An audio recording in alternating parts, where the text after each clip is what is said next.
رسول اللہ صلی اللہ علیہ وآلہ وسلم نے آخری راتیں جو ہیں ان کا بڑا اہتمام کیا ہے. لیلۃ القدر کی تلاش، آخری 10 راتیں قیام کرنا، بیدار رہنا، قرآن پڑھیں، دعا کریں اور پھر نوافل پڑھیں.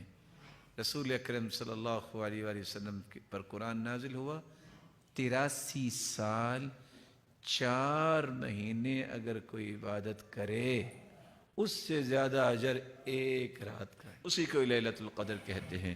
اللہ تعالی ہمیں وہ رات نصیب فرمائے. اور آپ صلی اللہ علیہ وآلہ وسلم نے دعا سکھائی ہے، اللہم انک عفو تحب العفو فاعف عنا. یہ کثرت سے دعائیں کریں.